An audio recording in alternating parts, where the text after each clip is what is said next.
Sebelum saya mulakan cerita, tolong saya untuk subscribe channel ni dan aktifkan notification supaya tidak terlepas dengan video yang seterusnya. Di bumi Asia Tenggara, terdapat pelbagai peninggalan tamadun lama yang menyimpan rahsia besar tentang sejarah bangsa. Salah satu kisah penuh misteri ialah mengenai Gua Kota Gelanggi di Jerantut, Pahang. Lokasi ini sering dikaitkan dengan kewujudan kerajaan Melayu purba yang sudah lama hilang di telan zaman, namun meninggalkan jejak yang masih menjadi tanda tanya hingga kini. Sumber asal artikel boleh dibaca di laman web jejakmisteri.com. Pengenalan Gua Kota Gelanggi.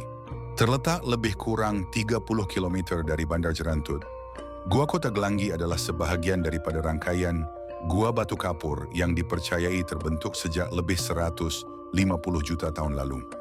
Walaupun kurang dipromosikan sebagai destinasi pelancongan arus perdana, ia menyimpan nilai sejarah, arkeologi, dan budaya yang sangat tinggi.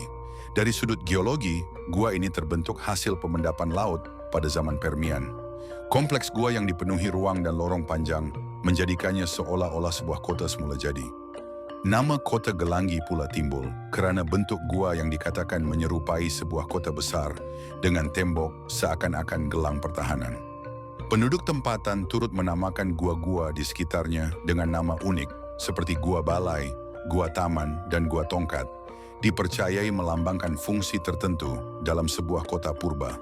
Profesor Emeritus Datuk Dr. Nik Hasan Syuhaimi Nik Abdul Rahman, tokoh arkeologi terkemuka negara, pernah berkata, Kota Gelanggi adalah antara lokasi penting yang berpotensi membuka rahsia tentang tamadun Melayu awal. Hubungan dengan sejarah Melayu, keistimewaan Gua Kota Gelanggi bukan hanya pada keindahan alamnya, tetapi juga kaitannya dengan sejarah awal tanah Melayu. Berdasarkan manuskrip lama dan cerita rakyat, ia dipercayai antara lokasi awal penempatan manusia di rantau ini. Sebahagian ahli sejarah berpendapat ia mungkin ada kaitan dengan kerajaan Langkasuka, sebuah tamadun purba yang wujud antara abad kedua hingga ke-7 Masihi. Namun ketiadaan kajian mendalam menyebabkan hubungannya kekal misteri. Nama kota Gelanggi juga disebut dalam hikayat Hang Tuah, digambarkan sebagai sebuah kota gaib yang dihuni makhluk halus serta manusia bijaksana. Pusat perdagangan dan perhubungan. Ada teori yang mengatakan gua ini pernah menjadi pusat perdagangan penting kerana kedudukannya yang strategik berhampiran Sungai Tekai dan Sungai Pahang. Laluan sungai ini memberi kelebihan logistik dan perhubungan kepada pedagang dari timur dan barat Semenanjung. Dr. Nik Hasan Syuhaimi pernah menjelaskan bahawa Kota Gelanggi bukan sahaja bernilai dari aspek arkeologi, tetapi juga memberi gambaran bagaimana masyarakat Melayu purba membangunkan ekonomi dan hubungan sosial.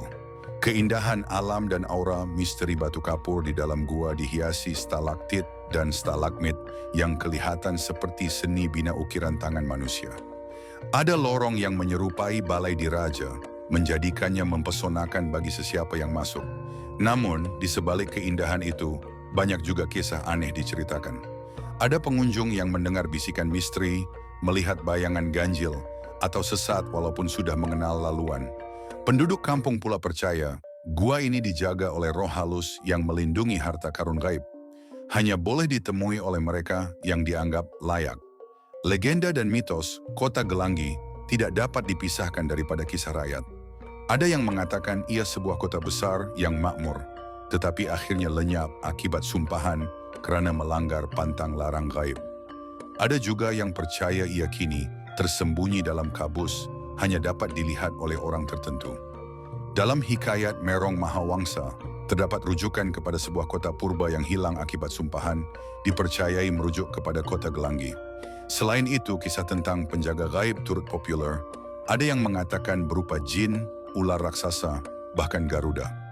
Beberapa orang kampung pernah cuba mencari harta karun di dalam gua, tetapi hilang tanpa jejak. Fakta sejarah dan penyelidikan arkeologi.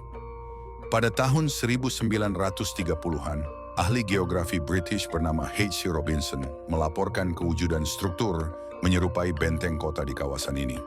Kajian moden pula menemukan serpihan tembikar, alat gangsa, serta tulang manusia dan haiwan, menunjukkan gua ini pernah didiami masyarakat yang memiliki teknologi tinggi. Malangnya, banyak artefak telah dibawa keluar semasa penjajahan British dan kini tersimpan di museum luar negara. Dr. Nick Hassan Syuhaimi menegaskan, artifak Kota Gelanggi membuktikan masyarakat Melayu awal memiliki kemahiran teknologi setanding tamadun lain. Teori konspirasi dan misteri. Ada pandangan mengatakan penjajah British mungkin dengan sengaja menyembunyikan atau memusnahkan rekod serta artifak penting dari Gua Kota Gelanggi. Penulis Zaharah Nazari dalam bukunya Misteri Tamadun Melayu yang Hilang mendakwa, penjajah secara sistematik berusaha menghapuskan bukti sejarah untuk melemahkan bangsa Melayu. Kepentingan Kota Gelanggi dengan campuran fakta, mitos, dan keindahan semula jadi, Kota Gelanggi bukan sekadar gua batu kapur. Ia adalah simbol kekayaan sejarah dan tamadun Melayu lama yang masih banyak misterinya belum terungkai. Persoalannya, adakah ia benar-benar sebuah kota purba yang hilang atau sekadar legenda rakyat yang diwariskan turun-temurun? Mungkin hanya kajian masa depan yang mampu memberikan jawaban. Itulah kisah penuh tentang Gua Kota Gelanggi, sebuah warisan sejarah dan misteri bangsa Melayu.